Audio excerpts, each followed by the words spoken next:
তারাই মূল ষড়যন্ত্রকারী, যারা আওয়ামী লীগকে পুনর্নির্বাচন করতে চাচ্ছে। আমাদের সরকাররাই মূলত এই ষড়যন্ত্রকারী। বেশিরভাগ হাসিনা আওয়ামী লীগের দোসররা এই বৈঠককে শুরু ইঙ্গিত করে, এই বৈঠককে উদ্দেশ্য করে কলকাতাতে একত্রিত হওয়ার টার্গেট করছে এবং জয়ও কলকাতাতে চলে গেছে। দর্শক শুভেচ্ছা, জনতার কথা অনুষ্ঠানে আপনাদের স্বাগত জানাচ্ছি। আমি আসিফ সুমিত। আপনারা জানেন, সাধারণ মানুষের মতামত তুলে ধরতে একুশে টেলিভিশনের নিয়মিত আয়োজন জনতার কথা। আজকে সাধারণ মানুষের কথা শুনতে আমরা এসেছি রাজধানীর নয়াপল্টন এলাকায়। আমাদের প্রত্যাশা, দেশে শক্তিশালী গণতন্ত্র, আমরা চাই সরকারকে সহায়তা করতে। দর্শক, আপনারা জানেন যে খুব সম্প্রতি ডক্টর প্রফেসর ইউনূস এবং একই সঙ্গে তারেক রহমানের একটি বৈঠক হয়েছে। সেই বৈঠকে বিভিন্ন ইস্যুতে আলোচনা হয়েছে। যে বৈঠক প্রসঙ্গে প্রধান উপদেষ্টার প্রেস সেক্রেটারি তার ফেসবুক বার্তায় লিখেছেন যে এর মাধ্যমে ষড়যন্ত্রকারীদের কফিনে শেষ পেরেকটি ঠুকে দেয়া হলো। মূলত এই ষড়যন্ত্রকারী কারা বা কি ধরনের ষড়যন্ত্র হয়েছিল বাংলাদেশ নিয়ে, সাধারণ মানুষ কি মনে করে? ষড়যন্ত্রকারীরা তো সরকারের ভিতরেও আছে, বাইরেও আছে, যারা এই জানে যে আমরা নির্বাচন হইলে ক্ষমতায় আসতে পারবে না। আমরা মনে করি তারাই চাচ্ছে না যে একটা নির্বাচন হোক। পতিত সরকাররাই মূলত এই ষড়যন্ত্রকারী এবং তারা এবং তাদের দোসরাই চাইতেছে না বাংলাদেশের সুষ্ঠু অবাধ একটা নির্বাচন হোক। তারেক রহমানের সাথে সমঝোতার মাধ্যমে একটা তারিখ দিয়ে দিয়েছে নির্বাচনে। জনগণ এটার জন্য সবাই খুশি, যেটা দেশে কোনো ষড়যন্ত্র আর ষড়যন্ত্রগিরি করতে পারবে না। বেশিরভাগ হাসিনা আওয়ামী লীগের দোসররা এই বৈঠককে শুরু ইঙ্গিত করে, এই বৈঠককে উদ্দেশ্য করে কলকাতাতে একত্রিত হওয়ার টার্গেট করছে এবং জয়ও কলকাতাতে চলে গেছে। সেখান থেকে ষড়যন্ত্র করে দেশে একটা অস্থিতিশীল করার জন্য চেষ্টা করছে, যাতে করে এই বৈঠকটাকে অন্যদিকে প্রবাহিত করে তারা তাদের রাজনৈতিক উদ্দেশ্য হাসিল করতে পারে। রাজনীতি শেষ পেরেক মারা হয়েছে। আমরা বিশ্বাস করি এটা শেখ হাসিনার জন্যই দিল্লিতে বসে সেই রাজনীতি করতেছিল, যাতে বাংলাদেশে অস্থিতিশীল করা যায়। ডক্টর ইউনূস সাহেব ইংল্যান্ডে গিয়েছিলেন, গিয়ে তারেক রহমানের সাথে দেখা করে এই যে ষড়যন্ত্র যেগুলো চলছিল, এই ষড়যন্ত্রকারীদেরকে রুখে দেওয়ার জন্য মানে যত কিছুর প্রয়োজন ওনারা এইখানে একান্তভাবে বৈঠক করে ওইগুলারে একদম নিশ্চিহ্ন করে দিয়েছেন। আমরা মনে করি এইটা নতুন ভোটার হওয়ার পরে ভোট দিতে পারেনি, এবছর ভোট দেবো এটাই আশা করতেছি। বাংলাদেশের মানুষ সুষ্ঠু একটা নির্বাচন চায়, এটা বাংলাদেশের মানুষের প্রত্যাশা।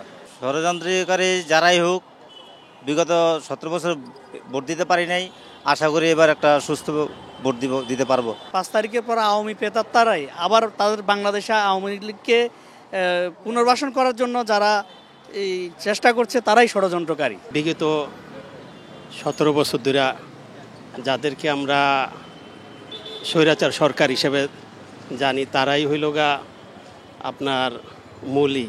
তারাই মূল ষড়যন্ত্রকারী, যারা আওয়ামী লীগকে পুনর্নির্বাচন করতে চাচ্ছে আমাদের দেশে। দুইটার ভিতরে শেষ ফেরাকটা মারা হয়েছে। এক হলো স্বৈরাচার আওয়ামী লীগ, ফ্যাসিস্ট আওয়ামী লীগের কফিনে, আর একটা হলো মুনাফিক, যারা ভোট চায় না, দেশের গণতন্ত্র চায় না, তাদের কফিনে শেষ ফেরাক মারা হয়েছে। আমার অনেক ধন্যবাদ আপনাকে। দর্শক, আপনারা শুনছিলেন সাধারণ মানুষের প্রতিক্রিয়া। মূলত সাধারণ মানুষ অনেকটা চাপমুক্তভাবেই রাজনৈতিক মতামত তারা জানাচ্ছিলেন। এখন সাধারণ মানুষের কাছে আরেকটি প্রসঙ্গে আমরা যেতে চাই। আমরা দেখেছি প্রফেসর ইউনূস এবং তারেক রহমানের লন্ডন বৈঠকে নির্বাচন ইস্যু নিয়ে আলোচনা হয়েছে জুলাই ঐক্য নিয়ে। মূলত নির্বাচনের ক্ষেত্রে ফেব্রুয়ারির একটি সম্ভাব্য তারিখ পাওয়া গেলেও জুলাই ঐক্যের বিষয়টি নির্ভর করছে রাজনৈতিক দলগুলোর উপরে। রাজনৈতিক দলগুলোর এখন কি ভূমিকা নেওয়া উচিত জুলাই ঐক্যের? আবার ফ্যাসিস্টের আগমন না ঘটে বাংলাদেশে, সেই জন্য জুলাই ঐক্যটা বা জুলাই সনদটা জরুরি বলে আমি মনে করি। ফ্যাসিবাদ যেন আর ফিরতে না পারে, গুম খুন নির্যাতন যেন আর বাংলাদেশের মাটিতে ফিরতে না পারে, এই জন্য প্রত্যেকটি রাজনৈতিক দলের উচিত হবে জুলাই সনদে একমত হওয়া।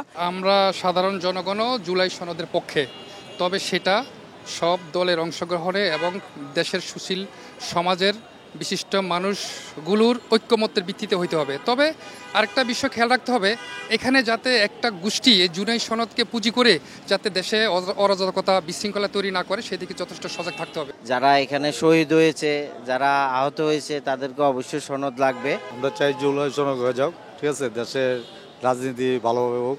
জুলাই সনদ অবশ্যই হতে হবে।